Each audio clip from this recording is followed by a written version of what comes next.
English is often described as having a stress-timed rhythm. What this means is that the timing of speech, rhythmic timing of speech, depends upon the location of stressed syllables. Because the tendency in English is for stressed syllables to recur at equal intervals. In this connection, the languages of the world differ from one another.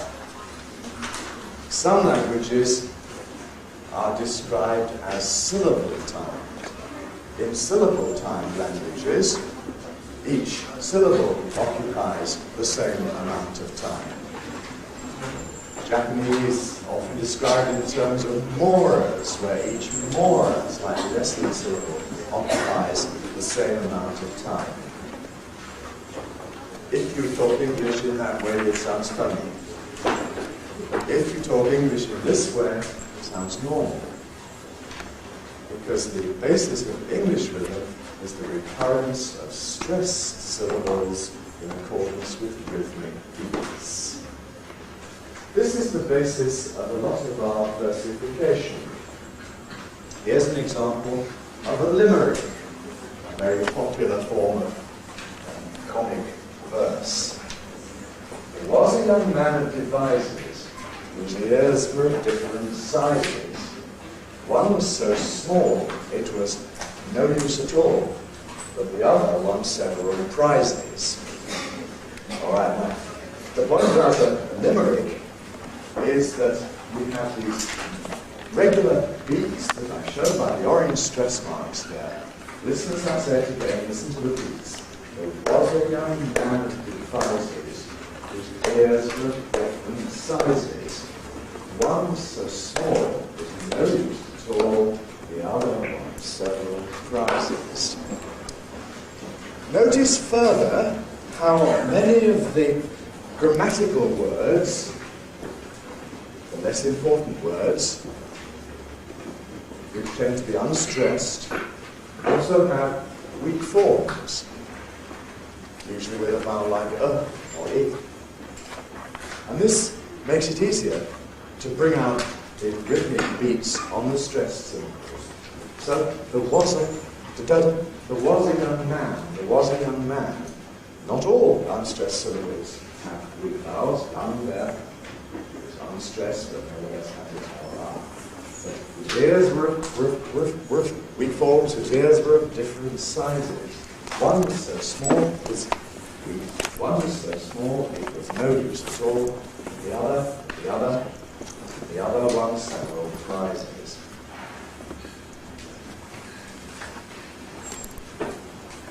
So, this is what we mean by saying that English rhythm is stress-timed. Now, you mustn't take this absolutely literally. It's not true that there is a metronomic relationship between successive stressed syllables. Apart from anything else, we can, as speakers, speed up, slow down, vary the tempo, and obviously that interferes with it. But quite apart from that, there's an important further factor, which is the number of unstressed syllables that have to be squeezed in, and these two will have some effect. Nevertheless, it's a useful starting point to concentrate on the stressed syllables, to make the stressed syllables come around at equal intervals. Okay, look back at the handout now. Point 2. Different types of syllable.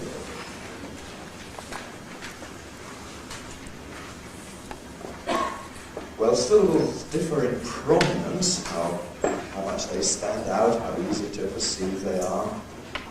Some are stressed then, as we've already seen, and others are unstressed. Now, stressed syllables in the dictionary would be marked with the vertical line, the main stress in the word, or in the case of words that have more than one stress, you will also have a secondary stress shown. Now, both of these marks imply a rhythmic beat. So if we have longer words like independent, that has two stresses shown, independent, you get two rhythmic beats. At least in principle, basically. When we put words into sentences, and when we transcribe the sentences with intonation marking, then these stressed syllables can be shown with various different tone marks. When we come to do the intonation, we will identify the nuclear tones, the rises and falls, fall rises. Each of these implies a stress plus something more. We will identify various other kinds of intonationally prominent syllable, different kinds of head, as we shall see in due course. These two are all stressed and also have pitch prominence. We also get syllables that are rhythmically prominent but don't have any special pitch prominence. They too count as stressed. Unstressed syllables don't have a rhythmic beat, and they're the ones we leave unmarked in our texts. Among these unstressed syllables, though, we can distinguish between syllables that have a full or strong vowel, one of the full range of 20,000 diphthongs, or they may have a reduced, a weak vowel, like or the neutralized I we discussed. Among the stressed syllables, most of them, but not all, are also made prominent, made to stand out further by pitch, by having a higher pitch than the surroundings, a lower pitch than the surroundings, a change of pitch, a moving pitch. All of these make something pitch prominent. And if I say, for example, tomato, you know that the marked syllable is stressed not just by loudness or rhythmic beat, though that's present, but because when I say it on its own, I give it an intonation pattern, tomato. And that moving pitch gives pitch prominence to a stressed syllable, making it accented, tonally stressed. This means that we can establish a kind of hierarchy, as you see on the handout, a hierarchy of prominence. The most prominent syllables are those that bear the nuclear tone of a tone unit. There will be only one of those within a tone unit. Next come those that are accented, maybe some more of those in the tone unit. Then come those that are stressed but not accented, which therefore have a rhythmic beat but don't have any pitch prominence. All of those are different kinds of stressed syllables. And among the unstressed syllables, we can distinguish the full ones from the reduced ones. Have a look at the example on the handout. Here's the tone-marked transcription of, we've decided to buy ourselves a new one. We've decided to buy ourselves a new one. We've decided to buy ourselves a new one. Now, the most prominent syllable of all is new. That has the nucleus, the falling tone. We decided to buy ourselves a new one. The side syllable of decided is also very prominent. That has an accent, that is a tonal stress. Do you hear the jump up? We've decided. That prominence we get from the jump up. We decided means that that's an accented, stressed syllable and therefore very prominent. We've decided to buy ourselves. Now there we've got a rhythmic beat. We've decided to buy ourselves a new one. We've decided to buy ourselves a new one. On buy, there is no pitch prominence. We keep the same pitches on the surrounding syllables. We've decided to buy ourselves. We decided to buy ourselves a new one. But it has that rhythmic beat. We've decided to buy ourselves a new one. So it's stressed without. All the remaining syllables are unstressed. Notice in particular, we've got all these pronouns, auxiliaries, various kinds of grammatical word that are unstressed, plus the unstressed syllables of the words where we've got a stress. So there are two reduced syllables. We decided, id is again a reduced syllable. Id.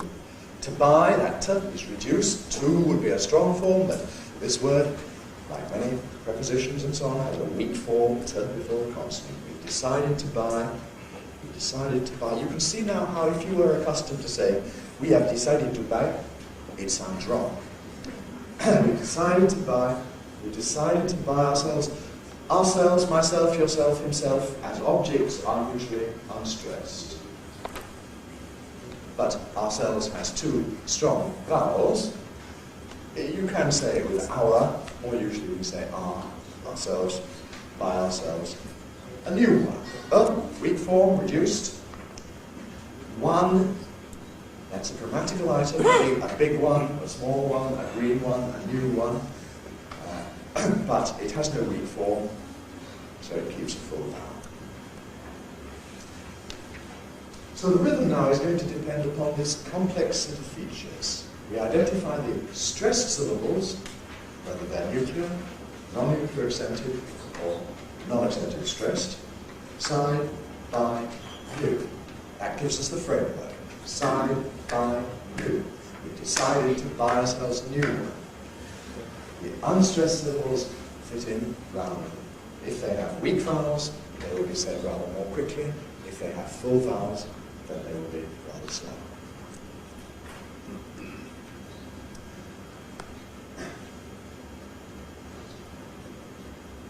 Point 3, word stress, lexical stress. As you know very well, any word of 2 or more syllables has at least one stressed syllable. And in English, it's best to think of this as being able to come anywhere in the word. There are rules to some extent, but they're not altogether reliable. So here are some fruit and vegetables. Carrot, word stress on the first syllable. Courgette, on the second syllable. Rhubarb, on the first syllable, but notice that the second syllable still has a full vowel. We don't say rhubarb, we say rhubarb. Tomato, stressed on the middle syllable. Reduction in the first, but not in the final. Tomato. Now some words of more than one syllable have more than one stressed syllable. This is a point that isn't always fully appreciated. There are many words in English, in fact, some of them obvious compounds, some of them not, which have more than one stress. The teen numerals are examples of this. 16, 17, 19. Outside is another. Longer words like independence, 2 stressed syllables. There's a general rule in English that every word must have a stress either on the first or the second syllable. This is a kind of Germanic principle that is presumably inherited from the Germanic origins of English. Germanic languages referring early stress. And we somehow in English had to combine that Germanic basis with a vast number of words borrowed from French, from Norman French, Latin, the invasion of Romance words into English. Many of those have late stress. We compromise by having both of them. So we say independence, fundamental, association. Lots and lots of words have 2 stresses. Notice furthermore that if we have a word like fundamental, with its 2 stresses, it behaves in connected speech in just the same way as a phrase made up of two words, each with its own single stress. So the rhythm of fundamental is the same as the rhythm of very basic. It's fundamental. It's very basic. Da-dum-da-dum-da. You can see therefore why I say that words like fundamental have two stresses. Now, in connected speech, we don't have to actually realize every lexical stress. We have the option, depending on the rate of speech and so on, we have the option of suppressing some of them, of de-stressing some of those. We can do this with fundamental. We can do this with very basic, but they're parallel to one another. So I don't feel very happy when I see dictionaries that give words like fundamental only a single stress. That seems to me to be a distortion of the reality.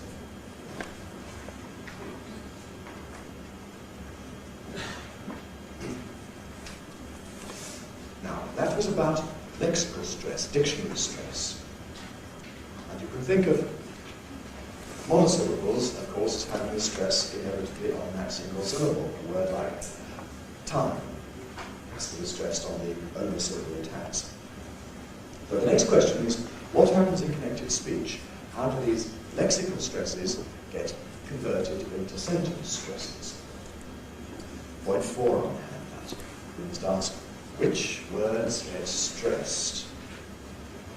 The basic rule, as you see, is that in connected speech, content words get stressed, but function words don't. By content words, I mean words that have a real substantial meaning of their own. So, nouns, table, chair, person, recovery, announcement.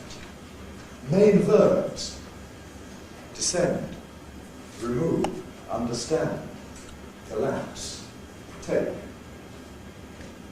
Adjectives, green, blue, sudden, interesting, fundamental. And then adverbs, suddenly, immediately, never. These normally get stressed, but the function words usually don't. Now, by function words, we mean things like prepositions. In the room. In is a preposition. In the room. We don't normally say in the room. We say in the room. From Italy. Weak form. From Italy. We don't say from Italy. We say from Italy. Pronouns. I like her. Like is stressed. I and her are unstressed. I like her. I like her.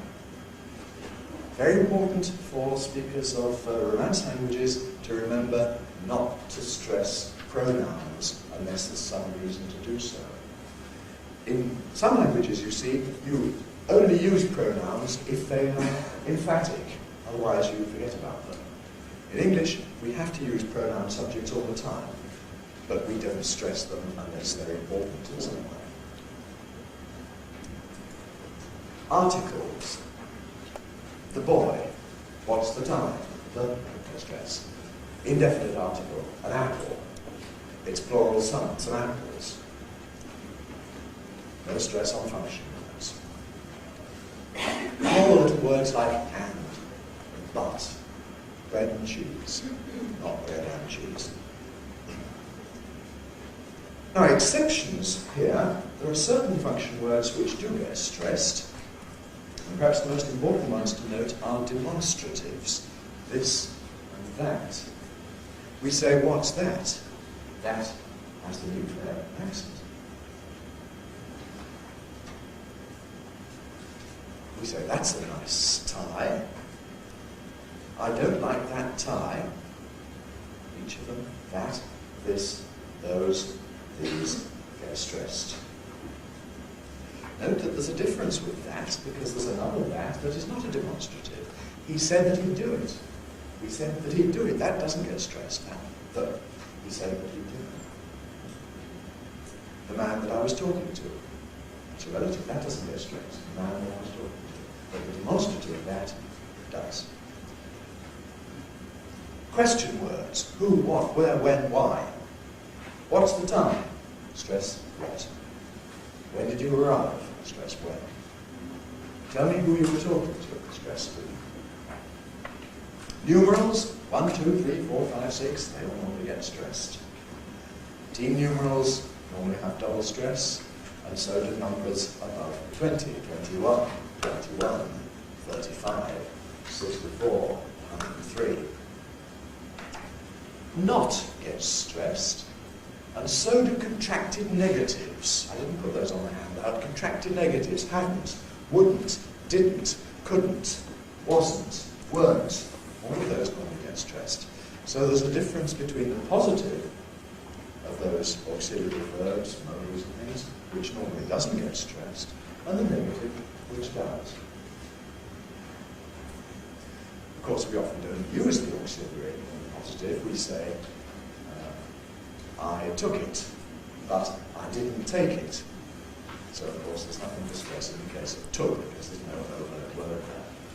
I didn't take it, stress on didn't. You'll notice then that many of these function words, unstressed function words, have weak forms. So they not only are unstressed, but they change their vowel. Strong form was, weak form was. So we say, I was talking, I was talking. Let's transcribe that. Strong form was, weak form was. I was talking. Strong form were, weak form were. They were sitting still. Not they were sitting still, but they were sitting still. Strong form are, weak form are. Tell me where they are. Emphasis at the end. Some of them are in the room. Some of them are in the room. So, weak forms are a logical extension of the lack of stress on functions. Now, in spite of those general principles, all of this is subject to special factors depending on the meaning. If for some reason that you want to draw attention to any word, as the concept defined by that word, you can stress it. Any function word can be stressed. There was one. Can be stressed. I could have said any function word can be stressed. Can be stressed. But I want to emphasize the positive, so I say any function word can be stressed, depending on the meaning that you want to convey. Pragmatic factors of how predictable it is in its context. Equally, not all content words are necessarily stressed in connected speech. We saw in our limerick, didn't we? That young loses his stress, there was a young man who devises. We could have, there was a young man who devises, but equally, we didn't lose our stress, there was a young man who devises. Okay. Now, the obvious thing that is perhaps so obvious it doesn't need to be said is that when we transfer words from the dictionary into an utterance, that the stress that's in the dictionary recurs as being stress in the utterance. So here are our vegetables again. We saw that carrot is stressed on the first syllable, courgette on the second, rhubarb on the first, tomato on the second. And so, for example, we might say carrots, courgettes, rhubarb, and ripe tomatoes in the fridge. Again, carrots, courgettes, rhubarb, and ripe tomatoes in the fridge. And there you can see that each of those lexical stresses comes out again as a sentence stress. We therefore repeat carrots, courgettes, rhubarb, and ripe tomatoes in the fridge. I divided it up in the way that it probably would be in fairly slow speech, where we have a separate code unit for each of the things in the list. out, rising tone. Yes, another rising tone. Rhubarb, another rising tone. Ripe tomatoes, falling tone in the fridge. In the fridge is perhaps already known in the context. So I've given fridge a stress but no pitch prominence. This intonation marking is the marking used by O'Connell and Arnold, which is what we mostly use on this course. We'll see in due course what all these various different symbols stand for.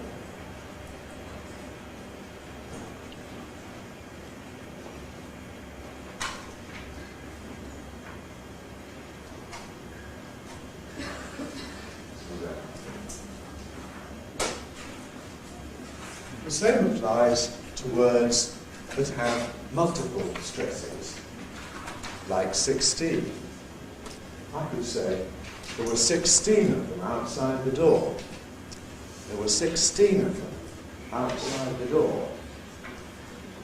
And notice that, perhaps rather oddly, in English we can do this with two adjacent stresses on the two syllables of 16, whereas the other words, the function words, are unstressed. There were 16 of them. There were 16 of them. There were 16 of them. Outside the door. Outside the door. Again, outside has got. Now, there's a complication.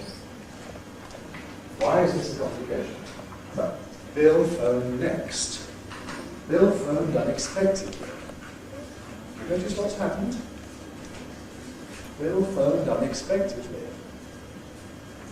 Or Bill phoned enthusiastically. These are double stress words. Unexpectedly, we showed in the dictionary, two stresses. Enthusiastically, in the dictionary, two stresses. Because of this Germanic principle, that there must be a stress on one of the first two syllables, even if the main stress is later on. Because they have two stresses, they won't fit into a single beat as next, immediately. They require two beats. Bill phoned unexpectedly. Bom, bom, bom, bom. Bill phoned unexpectedly. Ellen recovered enthusiastically. Everybody answered enthusiastically. Everybody answered enthusiastically. We need four beats. So it's not just one beat per content word, it's one beat per stress syllable or content wise.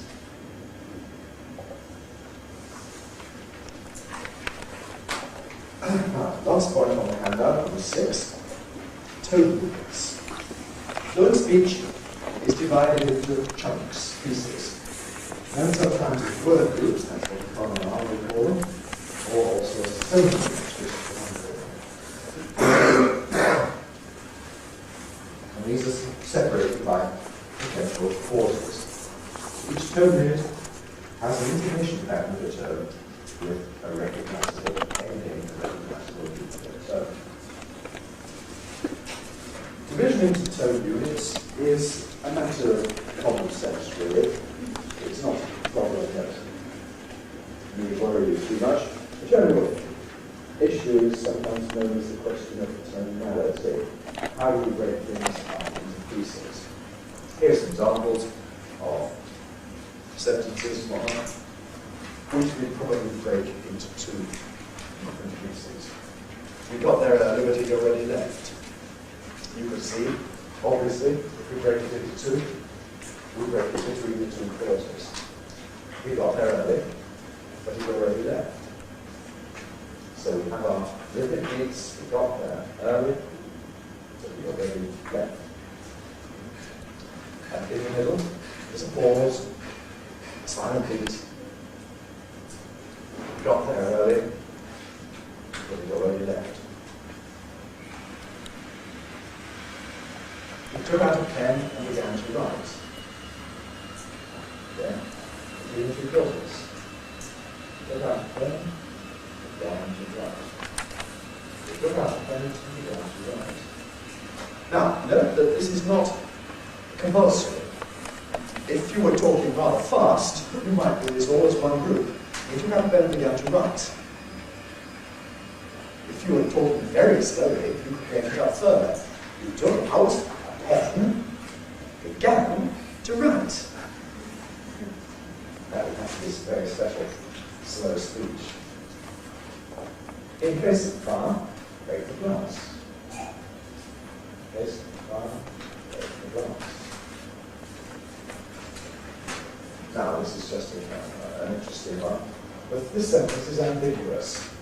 We better tell them to simplify things. This could be that we will instruct them that they must simplify things.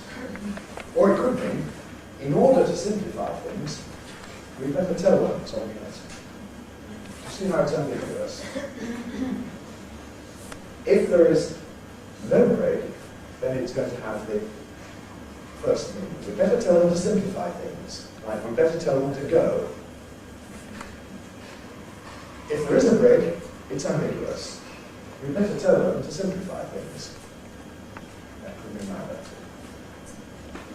With the other order, of course, there's no ambiguity to simplify things. We better tell them.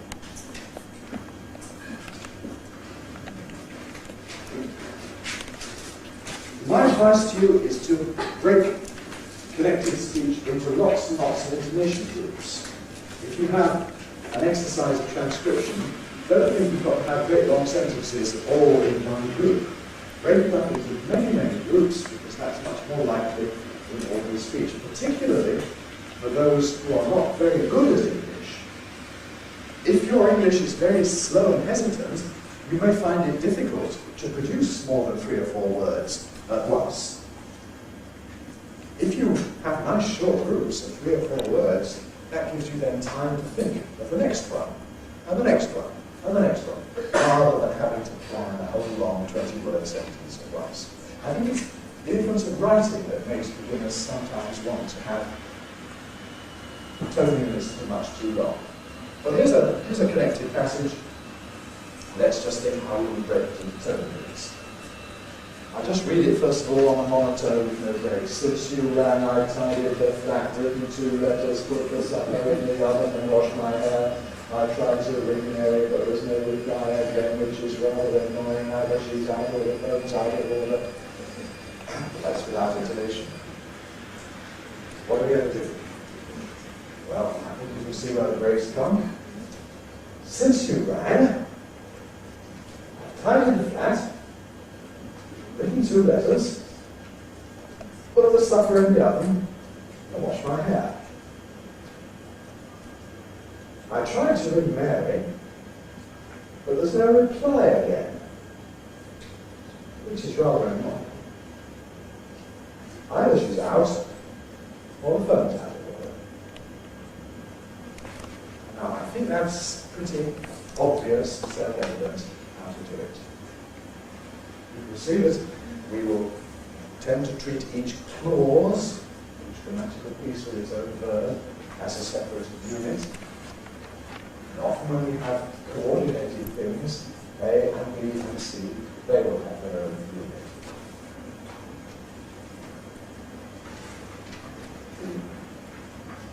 The basic idea of parallel speech, verb, will be a separate term.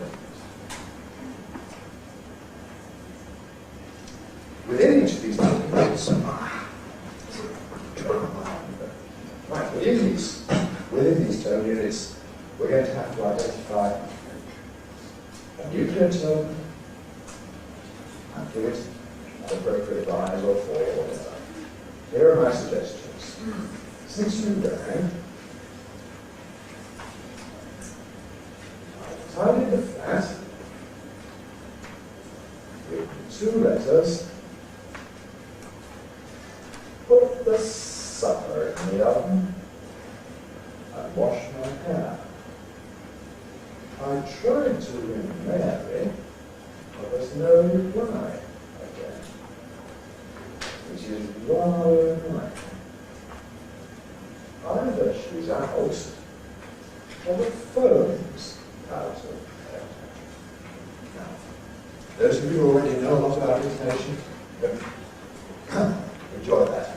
Those of you who don't, we will be coming to it in due course. And during the rest of the week, and next week we shall be explaining all these other concepts in intonation. We've got the first thing sorted out there, which is breaking it up into chunks, into techniques. And with that, we finish for this morning. Thank you.